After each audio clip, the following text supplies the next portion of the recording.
بسم اللہ الرحمن الرحیم۔ السلام علیکم۔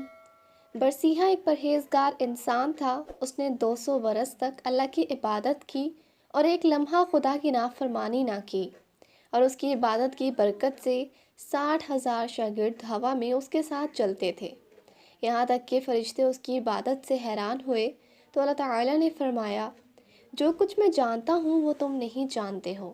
میرے علم کے مطابق برسیحہ کافر ہوگا، شراب پینے کی وجہ سے ہمیشہ دوزخ میں رہے گا۔ جب شیطان نے اس بات کو سنا تو اس کے ہاتھ میں اس کو گمراہ کرنے کا راستہ مل گیا، اور وہ برسیحہ کے پاس ایک عبادت گزار کی صورت میں آیا، اور اس کے جسم پر ٹاٹ کا لباس تھا۔ تو برسیحہ نے اس سے پوچھا کہ تو کون ہے؟ تو اس نے کہا کہ میں ایک عبادت کرنے والا انسان ہوں، میں اس لیے آیا ہوں کہ اللہ کی عبادت میں تمہاری مدد کروں۔ تو برسیحہ نے کہا، جو شخص اللہ کی عبادت کا ارادہ کرتا ہے تو وہی اس کا ساتھی کافی ہے۔ پھر شیطان کھڑا ہو گیا اور اس نے 3 دن تک بغیر سوئے، بغیر کھائے اور بغیر پانی پیے اللہ کی عبادت کی۔ تو برسیحہ نے کہا، میں نے اللہ کی عبادت 220 برس تک کی ہے، اس کے باوجود کھاتا بھی ہوں، سوتا بھی ہوں، پیتا بھی ہوں۔ تو ابلیس نے اسے کہا کہ مجھ سے ایک گناہ سرزد ہوا، اور جب وہ گناہ مجھے یاد آتا ہے تو نیند اور کھانا پینا بھول جاتا ہوں۔ تو برسیحہ نے کہا کہ مجھے بھی کوئی ایسا ذریعہ بتاؤ جس سے میں بھی تمہاری طرح ہو جاؤں۔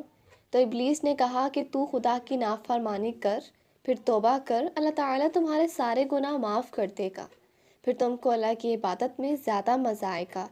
تو برسیحہ نے کہا کہ میں کون سا گناہ کروں؟ ابلیس نے کہا کہ زنا کرو۔ تو اس نے یہ کام کرنے سے انکار کر دیا۔ پھر کہا کہ کسی مومن کو قتل کر دو، اس نے ایسا کرنے سے بھی انکار کر دیا۔ تو ابلیس نے پھر اسے شراب پینے کو کہا، کیونکہ ایک ادنا سا گناہ ہے۔ اس نے کہا کہ میں شراب کہاں سے لاؤں گا؟ تو شیطان نے کہا، فلاں جگہ آپ کو شراب ملے گی۔ وہ اس جگہ پر چلا گیا تو وہاں ایک عورت شراب بیچ رہی تھی، تو اس نے وہاں سے شراب خریدی اور اس وقت شراب پی لی اور اس عورت سے زنا کر لیا۔ جس وقت اس کا شوہر آیا تو اس نے اپنی بیوی کو مارنا شروع کر دیا، تو برسیحہ نے اس کو بھی قتل کر دیا۔ اس کے بعد شیطان نے انسانی شکل میں جا کر بادشاہ کو اپنے اس کارنامے کی خبر دے دی، تو اس بادشاہ نے اس کو گرفتار کرا دیا اور شراب نوشی کی وجہ سے اسے 80 کوڑے لگوائے اور 100 زنا کے جرم میں۔ پھر بادشاہ نے اسے پھانسی دینے کا حکم دیا۔ اسی دوران شیطان اس کے پاس آیا اور اسے حال پوچھا، تو اس نے کہا کہ جس شخص نے برے دوست کے کہنے پر عمل کیا تو اس کی یہی سزا ہے۔ شیطان نے کہا کہ میں تمہاری وجہ سے 220 برس تک مصیبت میں تھا، اور آج میں نے تم کو پھانسی پر چڑھایا، اور اب بھی میں تم کو بچا سکتا ہوں۔ تو برسیحہ نے کہا کہ میں تو چاہتا ہوں کہ میرے بچنے کی کوئی صورت نکل آئے۔ تو ابلیس نے کہا کہ تم مجھے سجدہ کرو، تمہیں نجات مل جائے گی۔ تو برسیحہ نے کہا کہ میں کس طرح سجدہ کروں؟